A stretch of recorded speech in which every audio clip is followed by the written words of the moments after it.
찬송가 365장 찬양하겠습니다. 찬송가 365장 마음속에 근심 있는 사람 찬양합니다.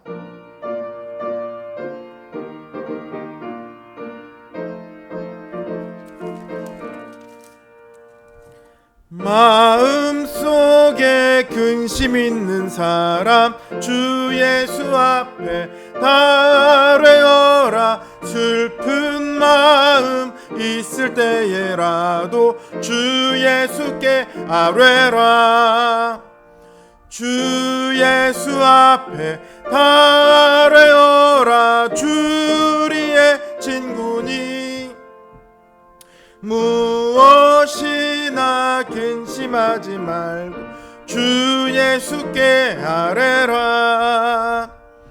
눈물 나며 깊은 한숨 쉴 때 주 예수 앞에 달래어라. 은밀한 죄 내게 있더라도 주 예수께 아뢰라.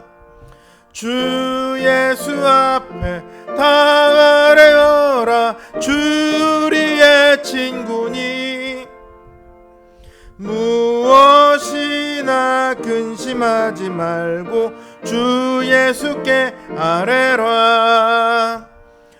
괴로움과 두려움 있을 때 주 예수 앞에 달래어라. 내일 일을 염려하지 말고 주 예수께 아뢰라.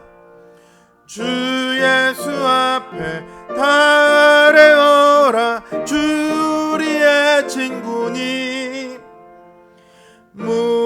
무엇이나 근심하지 말고 주 예수께 아뢰라.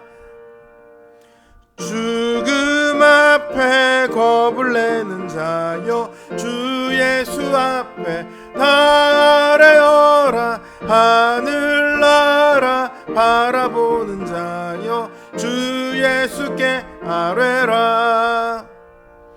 주 예수 앞에 달래어라. 주리의 친구니 무엇이나 근심하지 말고 주 예수께 아뢰라. 370장 찬양하겠습니다. 370장 주 안에 있는 나에게 찬양합니다.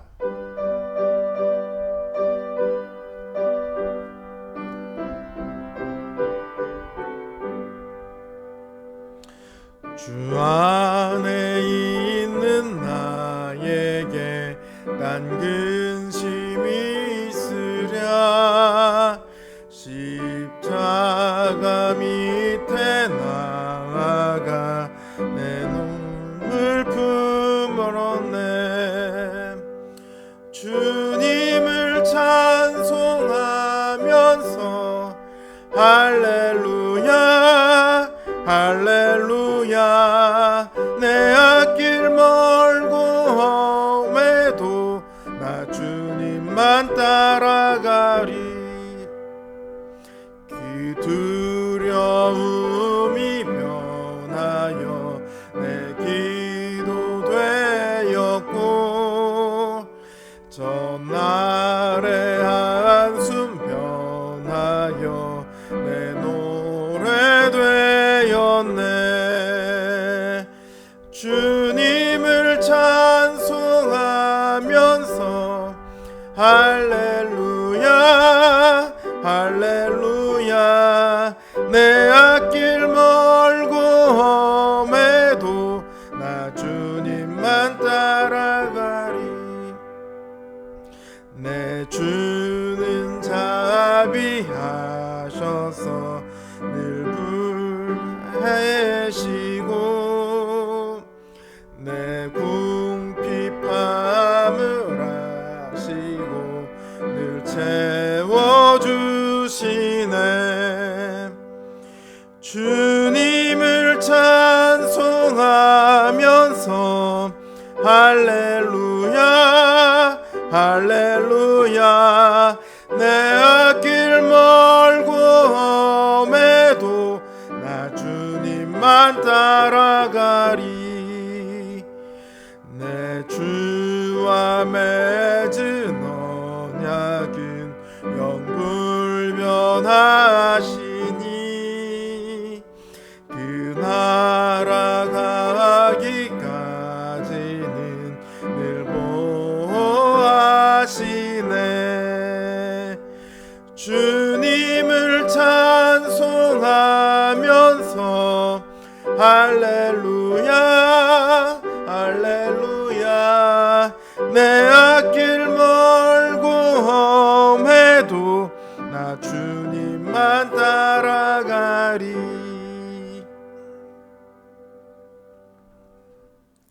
기도합니다. 오늘 하루도 우리와 함께 하시고 우리를 돌보시고 우리를 지켜주셔서 우리로 이 시간 하나님 앞에 머리 숙이게 하심을 감사를 드립니다.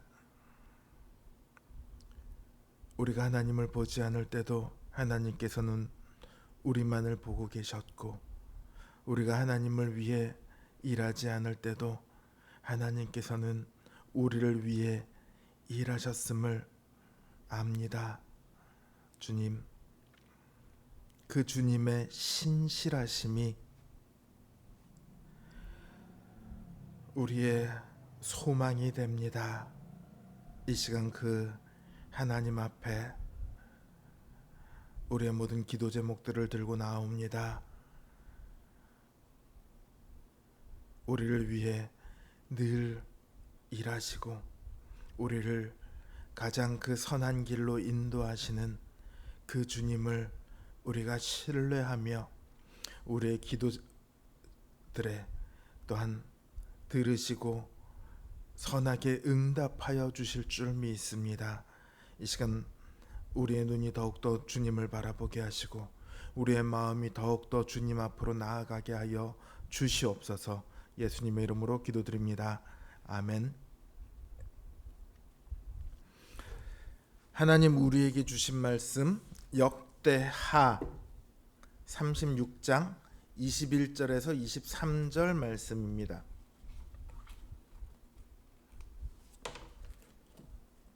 역대하 36장 21절에서 23절 그리고 역대상 9장 1절 말씀, 이렇게 두 곳을 읽겠습니다. 먼저 역대하 36장 21절에서 23절 말씀, 제 성경 기준으로 구약성경 710면에 있습니다. 제가 받들어 읽겠습니다. 이에 토지가 황폐하여 땅이 안식년을 누린같이 안식하여 70년을 지냈으니 여호와께서 예레미야의 입으로 하신 말씀이 이루어졌더라. 바사의 고레스 왕 원년에 여호와께서 예레미야의 입으로 하신 말씀을 이루시려고 여호와께서 바사의 고레스 왕의 마음을 감동시키심에 그가 온 나라에 공포도 하고 조서도 내려 이르되 바사 왕 고레스가 이같이 말하노니 하늘의 신 여호와께서 세상 만국을 내게 주셨고 나에게 명령하여 유다 예루살렘에 성전을 건축하라 하셨나니 너희 중에 그의 백성 된 자는 다 올라갈지어다. 너희 하나님 여호와께서 함께 하시기를 원하노라 하였더라. 이제 역대상 9장 1절 말씀입니다. 제 성경 기준으로 구약성경 624면에 있습니다. 역대상 9장 1절 말씀 제가 받들어 읽겠습니다. 온 이스라엘이 그 계보대로 계수되어 그들은 이스라엘 왕조실록에 기록되니라. 유다가 범죄함으로 말미암아 바벨론으로 사로잡혀 갔더니. 아멘.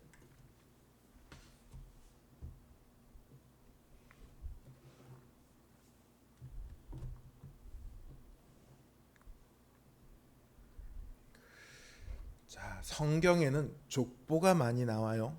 창세기에는 9번의 족보가 나옵니다. 마태복음과 누가복음에는 예수님의 족보가 나오죠. 특히나 역대기는요, 자그마치 9장에 이르는 분량이 전부 족보로 되어 있습니다.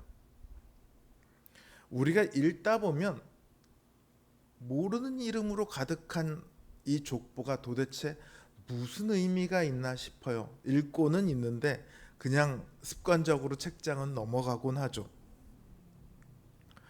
왜 이렇게 많은 족보를 기록하고 있을까요? 이게 과연 무슨 의미가 있을까요? 역대기는요, 바벨론 포로에서 예루살렘으로 귀환한 이후에 쓰여진 책입니다. 9장 1절은 그들이 범죄했기 때문에 바벨론의 포로로 끌려갔다 이렇게 말하고 있습니다.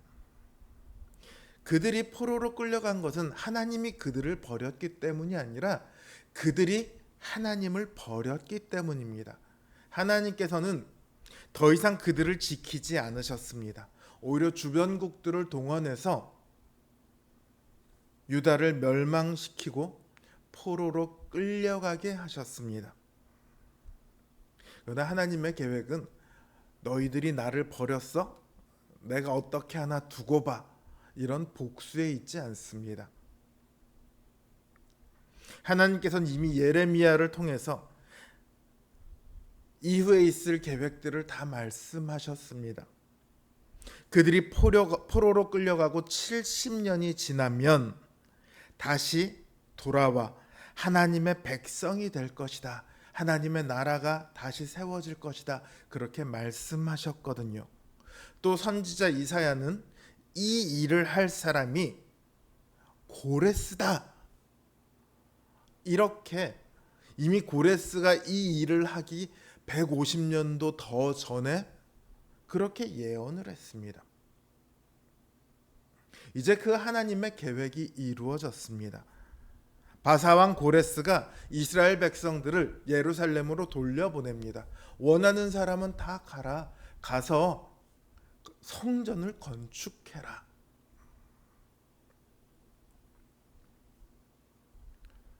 이건 모두 하나님의 계획입니다. 하나님은 이스라엘을 버리지 않으셨습니다. 여전히 그들을 위해 일하고 계시죠. 그들은 이제 희망을 품고 예루살렘으로 돌아옵니다. 포로 생활 이제 끝났다. 우리가 돌아가면 하나님의 나라가 다시 설 거야. 근데 막상 돌아와 보니까요, 상황이 녹록치가 않습니다. 그들에게 주어진 땅은요, 남북으로 약 40km 정도밖에 안 되는 좁은 곳이었어요. 그게 결코 좁은 땅은 아니지만 이전에 이스라엘이 있던 나라에 비하면 굉장히 좁죠. 게다가 그 땅마저 황폐합니다. 그리고 주변에는 이스라엘이 돌아오는 것을 반기지 않는 사람들로 가득합니다. 이스라엘이 돌아오는 것은 원래 누군가가 살던 땅일 거 아니에요. 혹은 그 땅에 영향을 미치던 사람들이 있는 곳일 거 아니에요. 그러니까 그들이 이스라엘이 돌아오면 자기들이 땅을 빼앗기거나 영향력을 잃어버리게 되거든요. 혹시 이스라엘이 강대해지면 자기들이 당연히 피해를 보겠죠. 그러니까 이스라엘을 싫어합니다. 이스라엘을 대적합니다. 이렇게 어떤 상황도 별로 좋지 않은 그런 상태에서 역대기가 기록되었어요. 희망 가운데 돌아왔지만 형편없는 상황 속에 있는 이들에게 뭐가 필요할까요? 가장 먼저 필요한 것은 소망이겠죠. 이 족보가 바로 그 소망을 주는 역할을 합니다. 우리가 앞에 8장을 다 살펴보지는 않았지만 이 족보는 어디서부터 시작을 하냐면 아담으로부터 시작을 합니다.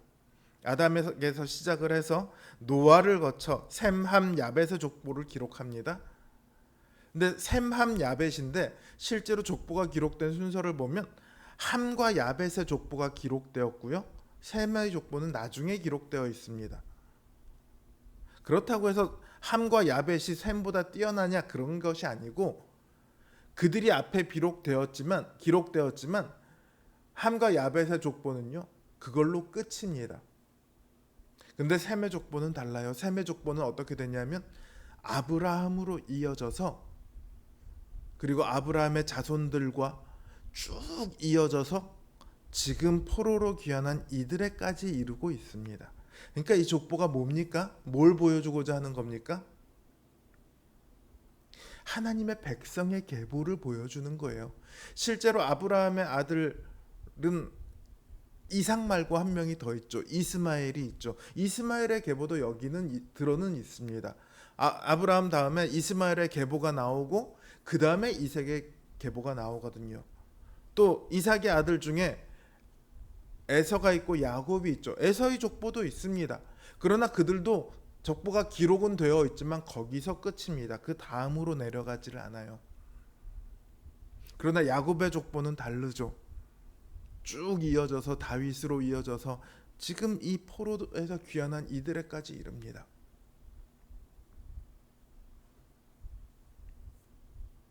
그러니까 하나님께서는 이 족보를 통해서 뭘 말씀하고 계세요? 너희들은 내 백성이다. 이걸 말씀하고 계십니다.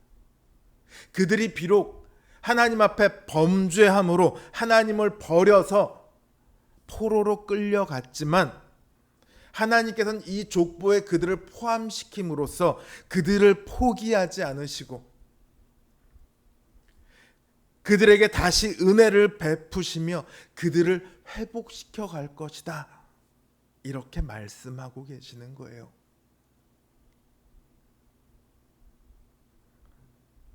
그리고 그들에게 동시에 필요한 것이 한 가지가 더 있습니다.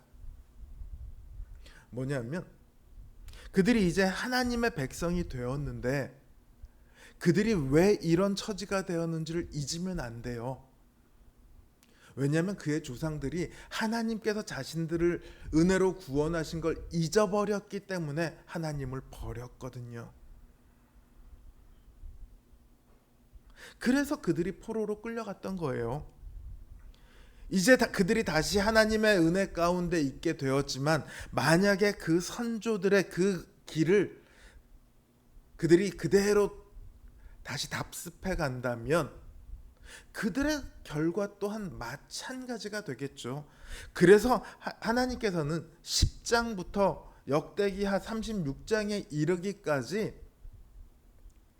그들의 선조들이 무엇을 잘못했는지 그리고 그들이 무엇을 붙들어야 하는지를 기록하고 있습니다.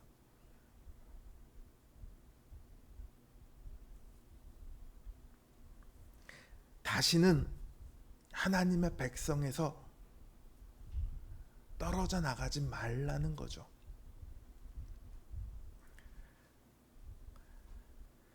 이들은 이제 하나님의 은혜로 하나님의 백성이 되었습니다. 주변 상황이 어떠한가는요, 하나도 중요하지 않아요. 하나님께서 그걸 하나도 중요하지 않다고 말씀하고 계세요. 땅이 황폐화되었다고요? 그렇게 만드신 분이 하나님이십니다.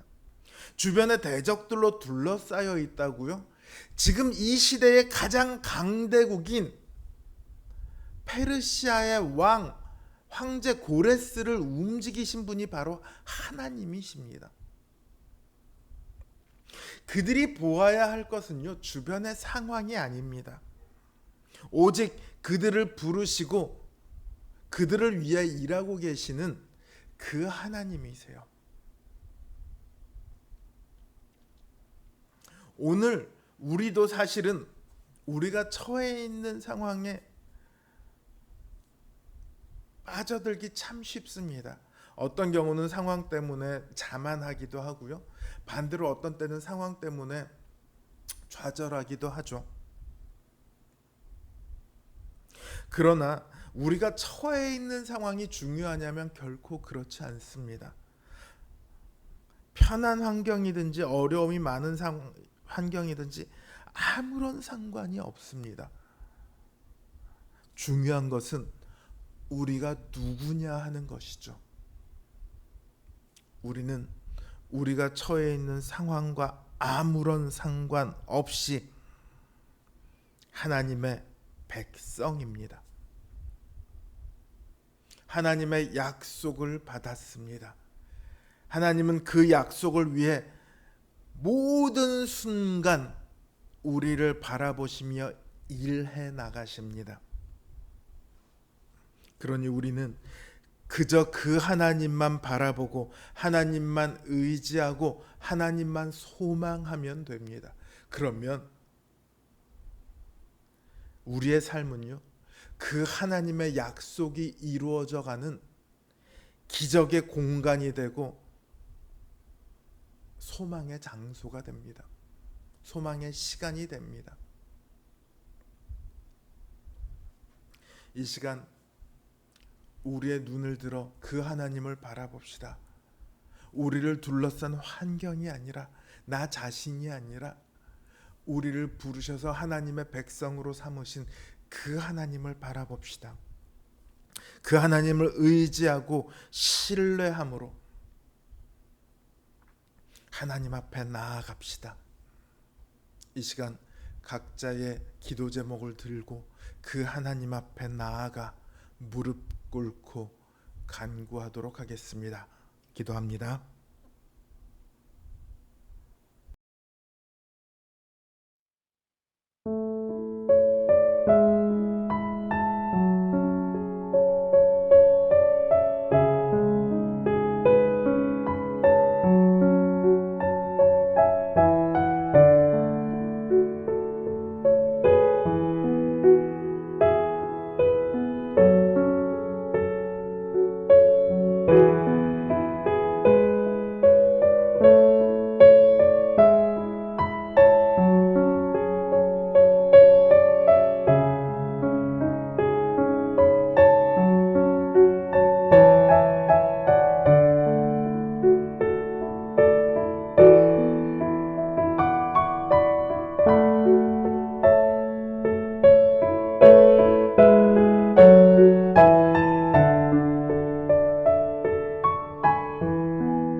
음.